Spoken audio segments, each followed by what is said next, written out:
اعوذ باللہ من الشیطان الرجیم بسم اللہ الرحمن الرحیم لتبلون فی اموالکم وانفسکم ولتسمعن من الذین اوتوا الکتاب من قبلکم ومن الذین اشرکوا اذی کثیرا وَإِن تَصْبِرُوا وَتَتَّقُوا فَإِنَّ ذَلِكَ مِنْ عَزْمِ الْأُمُورِ صدق اللہ العظیم۔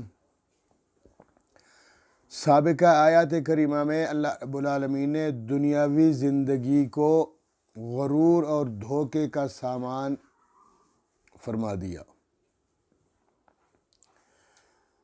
مذکورہ آیت کریمہ میں یہی بتایا جا رہا ہے کہ یہ دنیا اس کا کوئی مستقل نہیں ہے، کوئی مستقل اس کی حقیقت نہیں ہے، خاص کر تم مسلمانوں کے لیے دار الامتحان، دار الابتلاء اور آزمائشوں کا گھر ہے۔ تو مستقل حقیقت نہ ہوئی نا اس کی، عارضی ہے۔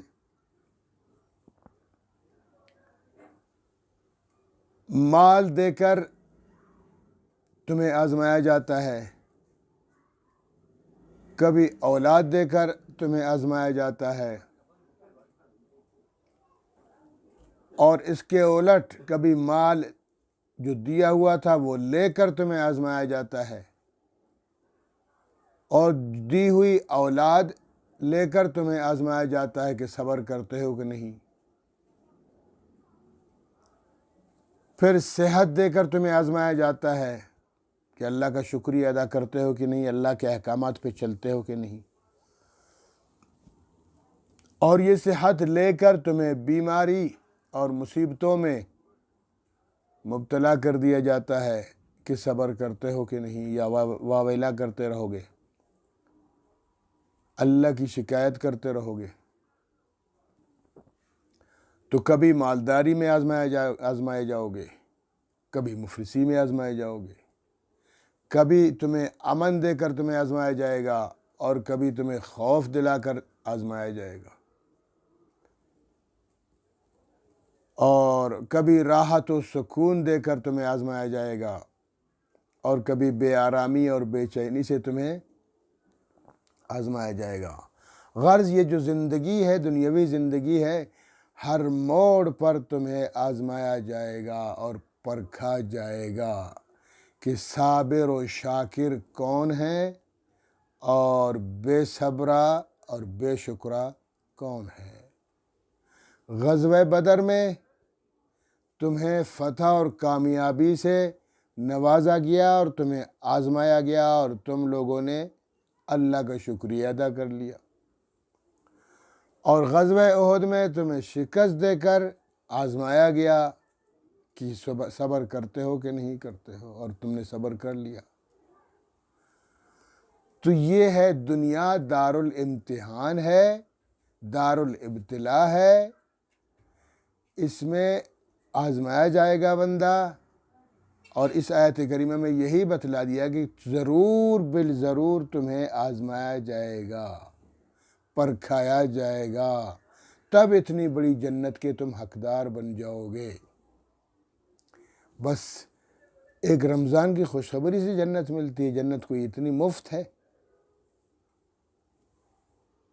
جنت اتنی بڑی ہے کہ جنت کے مقابلے میں دنیا کی کوئی حیثیت ہے ہی نہیں، دنیا ایک مچھر کے پر کے برابر بھی نہیں ہے۔ تو پھر تم جنت حاصل کرتے ہو اسی دنیا سے؟ نہ، اللہ کے احکامات اور پیغمبر اسلام صلی اللہ علیہ وسلم کی اطاعت کے مطابق اپنا معاشرہ اور اپنی زندگی گزارو، تب جنت ملے گی۔ بس جناب، جھوٹ بول دیا، رمضان کی خوشخبری جو سنائے گا وہ جنت اس پر واجب، جہنم حرام، جھوٹے کہیں کے۔ جنت اتنی سستی نہیں ہے، بلکہ فرمایا وَلَنَبْلُوَنَّكُمْ بِشَيْءٍ، دوسری جگہ ہے نا وَلَنَبْلُوَنَّكُمْ بِشَيْءٍ مِّنَ الْخَوْفِ، ہم تمہیں آزمائیں گے اور ضرور آزمائیں گے، کبھی خوف دلائیں گے، ونقص من الاموال، کبھی تمہارا مال کم کر دیں گے، والانفس، کبھی تم میں سے کسی کی جان لے لیں گے، والثمرات، کبھی تمہارے باغات میں پھل طوفان لائیں گے، ختم کر دیں گے، اور کھیتوں سے فصل تباہ کر کے آزمائیں گے تمہیں۔ مختلف آزمائشیں ہیں۔ اللہ کے رسول صلی اللہ تعالی وسلم نے فرمایا یبتلی الرجل علی قدر دینہ، انسان کو اس کے مرتبہ اور دین کے مقدار کے مطابق آزمایا جائے گا۔ جتنا اس کا دین مضبوط ہے اتنا زیادہ اس کو آزمایا جائے گا، جتنا وہ کمزور دین اور کمزور ایمان والا ہے اس کو پھر کم آزمایا جائے گا۔ ایک حدیث پاک میں ہے اشد البلاء الانبیاء، سب سے زیادہ مصیبتیں اور آزمائشیں انبیاء پر اترتی ہیں، ثم الامثل فالامثل، پھر اسی مثال کے مطابق پھر صحابہ کرام ہیں، پھر تابعین ہیں، تبع تابعین ہے، علماء ہیں، اولیاء ہیں، پھر عوام الناس ہے۔ ہر شخص پر اسی طرح آزمائش آتی رہتی ہے۔ تو تمام آزمائشوں پر پورا اترنا پڑے گا۔ اگر جسمانی تکلیف کو دور کرنے کے لیے تلخ دوائی پینی پڑتی ہے تو روحانی تکلیفوں سے بچنے کے لیے، روحانی تکلیفوں کو دور کرنے کے لیے صبر اور تقوی کا گھونٹ پینا پڑتا ہے۔ آج کل مفتی طارق مسعود حفظہ اللہ بہت بڑی آزمائش میں ہے، بہت بڑی ابتلا میں ہے، یہ بھی اللہ کی طرف سے ان پر آزمائش ہے۔ اور بدعتی ٹولوں نے تو جناب آسمان سر پہ اٹھا رکھا ہے کہ دیکھو گستاخی ہے، گستاخی کی ہے، مار دو، گرفتار کرو، یہ کرو، وہ کرو۔ یار کچھ خدا کا خوف کرو۔ گستاخی کرنے میں اور منہ کے پھسل جانے میں بہت بڑا فرق ہے۔ ایک شخص ہے، اس کی زندگی بے دینی میں گزر رہی ہے، سب کو پتہ ہے جب وہ بکواس کرتا ہے، غلط بات کرتا ہے، گستاخی کرتا ہے تو بے شک گستاخی ہے۔ کوئٹہ میں ایک بندے نے جب پیغمبر اسلام صلی اللہ علیہ وسلم کی گستاخی کی تو اس کی جو پوری زندگی تھی علماء سے نفرت کرتا تھا، دین سے نفرت کرتا تھا، یہاں تک کہ اس کے الفاظ موجود ہیں کہ مجھے مرتے وقت مولوی میرا جنازہ تک نہ پڑھے، مجھے قبر میں نہ ڈالے یہ علماء۔ تو اتنی نفرت تھی علماء کرام سے، تو انجام بھی اس کا یہی ہوا اور اس نے گستاخی کر لی۔ اب یہاں یہ ہے کہ عالم دین ہے، مستند عالم دین ہے، مفتی ہیں، بہت چوٹی کے عالم ہیں، ان کے ہزاروں شاگرد ہیں اور سب پوری دنیا جانتی ہے کہ پوری زندگی انہوں نے درس قرآن اور درس حدیث سے دیتے رہے ہیں، اللہ رب العالمین ان سے کام لے رہے ہیں۔ بس اگر منہ سے کچھ غلط الفاظ نکلے ان پر توبہ بھی کر لی، معافی بھی مانگ لی، اپنے الفاظ سے رجوع بھی کر لیا، اس کے باوجود بھی شروع ہیں لوگ گستاخے۔ یہ صرف بدعتی ٹولے کر رہے ہیں، وہ جو بدعتی ٹولہ ہے وہ کر رہا ہے اور تو کوئی نہیں کر رہا۔ ان کی دکانداری بند ہو رہی، بس ابھی یہاں بدلہ لے رہے ہیں، کیونکہ انہوں نے خوب سنایا تھا نا ان کو بدعات پر باتیں کر کے، ابھی ان کو مکمل کیا، ہاں گستاخی کی، مت چھوڑو، مار دو۔ اور دوسرے نمبر پر وہ ڈاکٹر ذاکر نائک، وہ جو آئے ہوئے ہیں آج کل پاکستان میں، اسلام آباد میں ایک اسکول میں ان کو بلایا گیا، بچیوں کا اسکول تھا، بچیاں تھیں، پھر انعامات کا موقع آیا، انعامات کے لیے بچیوں کو بلایا گیا تو بچیاں پردے میں نہیں تھی، چہرہ کھلا ہوا تھا، تو انہوں نے انکار کر دیا اور چلے گئے۔ پھر لوگوں نے یہ جو ملحدین ہیں آسمان پہ سر اٹھا رکھا ہے، ہاں دیکھا یہ ہے انعام دیتے ہوتے، یہ کون سا دین ہے بھائی؟ دین ہے، جب اسلام نے پردے کو فرض قرار دیا ہے تو پھر وہ عالم دین ہے، وہ نیک انسان ہے، وہ اپنے دین کو سمجھتے ہیں کہ اس سے اللہ ناراض ہوتے ہیں، تو مخلص ہیں، بس ان کو موقع چاہیے، چاہے غلط کیوں نہ ہو، اور لوگ بھی اتنے بس جناب ان کے پیچھے پڑتے ہیں، ہاں ٹھیک ہے بھائی، کیسے ٹھیک ہے؟ اللہ پاک ہمیں سمجھنے کی توفیق عطا فرمائے۔ مفتی طارق مسعود حفظہ اللہ بڑے عالم دین ہیں، نیک انسان ہیں، متقی ہیں، اللہ پاک ان کی حفاظت فرمائے، ہم سب ان کے ساتھ۔ کوئی گستاخی نہیں کی ہے، غلط الفاظ کہے ہیں بے شک، لیکن رجوع کر لیا، توبہ کر لی، بات ختم ہو گئی۔ التائب من الذنب کمن لا ذنب لہ، جس نے توبہ کر لی حدیث پاک میں ہے اور معافی مانگی، بس وہ ایسا ہے جیسے اس نے گناہ کیا ہی نہیں۔ اور اسی طرح ڈاکٹر ذاکر نائک آئے ہوئے پاکستان میں، وہ توحید کے علم بردار ہیں، وہ رسالت کے علم بردار ہیں، اور ہم ساتھ ہیں ان کے، بے شک وہ اہل حدیث کیوں نہ ہو۔ اہل حدیث ہوا تو کیا ہوا؟ تو مذکورہ آیت کریمہ میں انہی آزمائشوں اور ابتلاؤں کا ذکر ہے، اور خاص کر باقی جو آزمائشیں اور ابتلائیں ہیں قرآن کریم کی باقی آیات میں ہیں، یہاں ایک خاص ابتلا کا ذکر ہے۔ تو اس لیے فرمایا لَتُبْلَوُنَّ، تمہیں ضرور آزمایا جائے گا، فی اموالکم، تمہارے اموال کے بارے میں، تمہارے مالوں کے بارے میں، تمہیں مال دیا جائے گا، دولت دی جائے گی، ثروت دی جائے گی، اور تمہیں آزمایا جائے گا کہ کیا تم اس مال کو، اس دولت کو اللہ کی راہ میں خرچ کرتے ہو کہ نہیں کرتے، اللہ کے حکموں کے مطابق خرچ ہوگے یا دنیاوی عیاشیوں میں خرچ کرو گے۔ وَأَنفُسِكُمْ، اور تمہاری جانوں کے بارے میں تمہیں آزمایا جائے گا، اولاد دی جائے گی، لے لی جائے گی، جوان بیوی کبھی چلی جاتی ہے، کبھی بھائی چلا جاتا ہے، آزمائش ہے اللہ کی طرف سے۔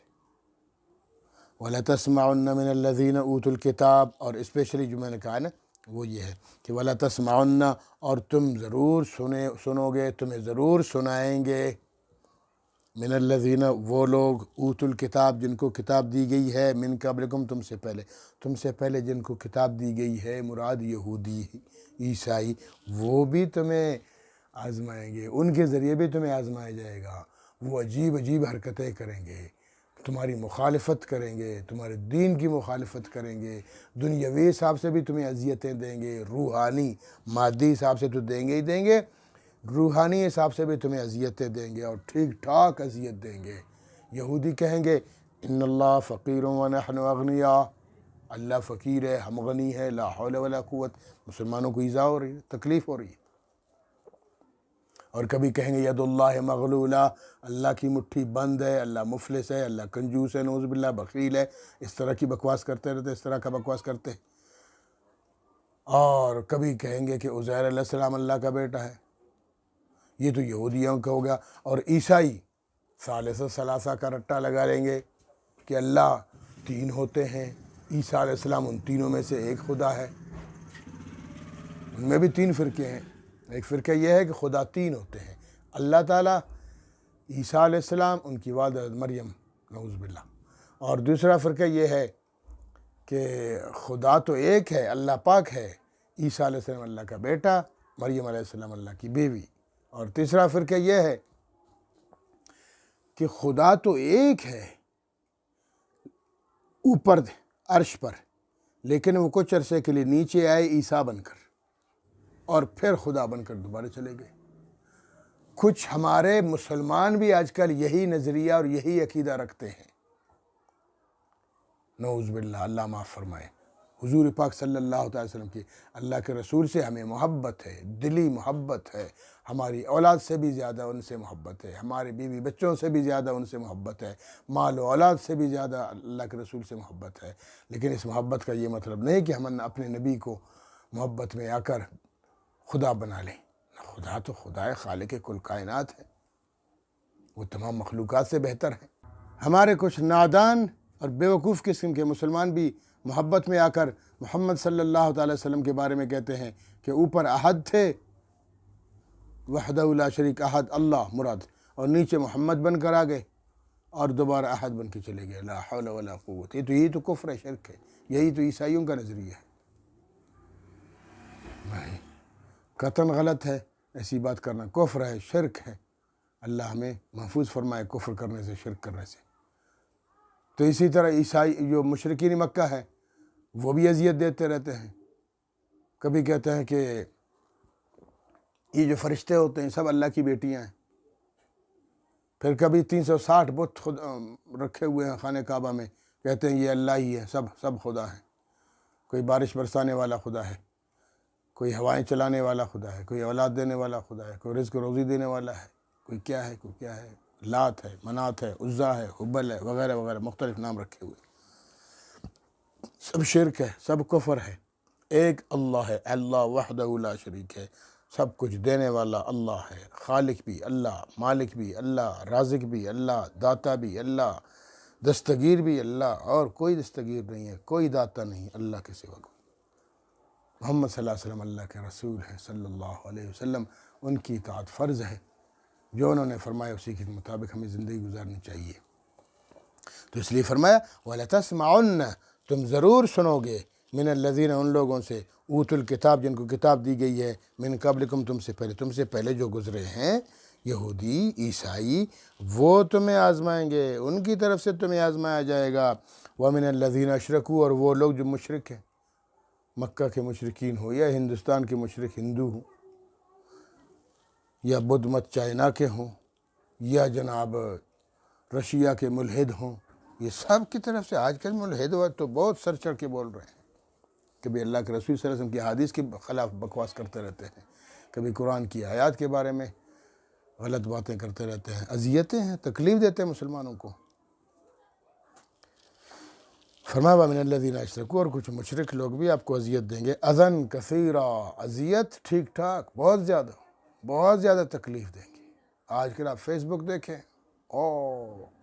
اللہ کی قسم، انسان ادھر ایک اللہ یاری بیٹھا ہوا ہے، کینیڈا میں پتہ نہیں کہاں بیٹھا ہوا ہے، ادھر سے بس جناب ازواج مطہرات پر کھلی بکواسات کرتا رہتا ہے، صحابہ کرام پر. اور اسی طرح یہ ہمارے ملک پاکستان میں ایک یاسین آیا ہوا ہے، کہتا میں اہل سنت سے ہوں، جھوٹا کہیں کا، رافضی ہے، ابن سبا کی نسل ہے. صحابہ کے خاص کر سیدنا عثمان غنی رضی اللہ عنہ، ابو بکر صدیق رضی اللہ عنہ، خلفاء راشدین پہ بھونکتا ہے. ایک اور ہے مفتی ہمدرد، وہ بھی کہتا ہے میں اہل سنت سے ہوں. کہاں اہل سنت؟ اہل سنت تو اولیاء کے لیے جان دیتے ہیں، صحابہ تو بڑی بات ہے. یہ کیسا بدبخت اہل سنت ہے جو صحابہ کرام، اچھا وہ حضرت علی کی آڑ لیتا ہے، پھر حضرت علی کی افضلیت پہ بات کرتا ہے، چاہے مفتی ہمدرد ہو چاہے وہ یاسین ہو، دونوں بدماش، دونوں رافضی ہیں. کوئی اس اہل سنت سے ان کا تعلق نہیں ہے. ان کی بات نہ مانی جائے، ان کی بات نہ سنی جائے، بہت گمراہ کن عقیدہ ہے ان کا. تو تمہیں اللہ فرماتے ہیں تم روحانی حساب سے آزمائے جاؤ گے، یہ تو آزمائش ہے. تو پھر تم کیا کرو؟ تمہیں چاہیے کہ وَإِن تَصْبِرُوا، اور تم صبر کرو، صبر سے کام لیا کرو. وَتَتَّقُوا، تقوی، اور اندر تقوی پر اختیار پیدا کرو، اللہ کا ڈر، اللہ کا خوف، رسول کی اطاعت پیدا کیا کرو. فَإِنَّ ذَلِكَ مِنْ عَزْمِ الْأُمُورِ، کیونکہ اسی میں، صبر اور تقوی میں، یعنی بے شک بارشیں ہوں آزمائش کی.